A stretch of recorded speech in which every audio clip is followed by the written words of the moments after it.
Reverend Dr. Charles Spencer Hamilton was not only an activist for civil rights, but also an advocate for education. In 1957, he planted a vision that is still being nurtured today.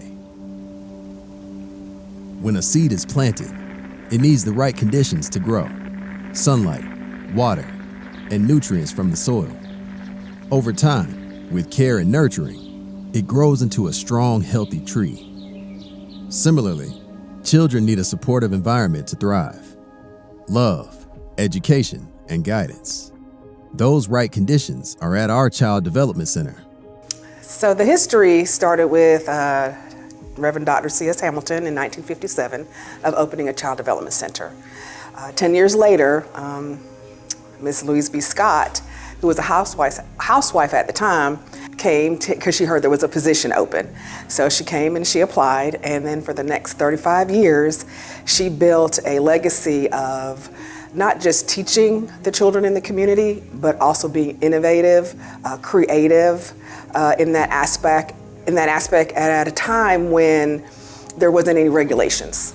It is because of the seed that was planted back then that even to this day, parents know that the CDC is a place to find good nutrients for their children, a place where they're safe, loved, and developed into our future leaders. We are a child development center. Society calls us child care, but we are a child development center. We are developing the children from the time they walk in at 6 weeks or they come in at 3 years old to ensure that we are empowering them and impacting them appropriately for their age so that they can succeed.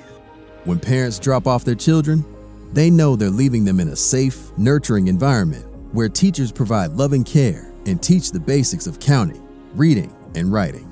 With the older children, we do a lot of projects that involve the families with public speaking. We also have moments where when there's things happening in the country like the election, we have an election where the children have candidates and then they sit there and the candidates ask, what do you want? What do you want me to bring?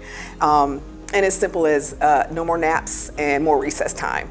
The big one for last year was pizza and chicken wings. With this strong foundation, our children are assured a towering future.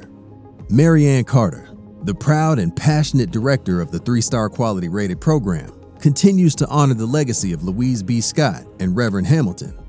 Along with Pastor Goodman, they're preparing what the future will look like for the CDC. So the vision to move from Tabernacle Child Development Center to the Louise B. Scott Preparatory Academy is just to set the next level. We do hear STEAM and STEM already. We do reading and singing and reading books, but now we want to add some things. We do soccer on Thursdays. I don't know if people know we do soccer every Thursday. Someone comes in and teaches them soccer. Now we want to do some more language. We want to add technology to those things in the next transition to the Louise B. Scott Preparatory Academy so that we're encompassing everything, of course, reading, writing, and arithmetic, but also the stuff that happens in our world, computers, and things like that. Even with the pioneers that came before her, Mary Ann hopes to also leave a legacy. I hope that I brought joy and love, that they know that I want them to be the very best little person and human being that they can be, and that they will be successful because I set the foundation here at Tabernacle Child Development Center for them to succeed. We got some lawyers in here, and some doctors in here, and some artists in here, and some singers in here. We're gonna have a future president that came from an early childhood education program. And that's what I want my legacy to be, is that they started their foundation in the first 5 years to be everything that they want to be. I want to thank you for being a part of the historic Tabernacle Baptist Church, a local church making a global impact.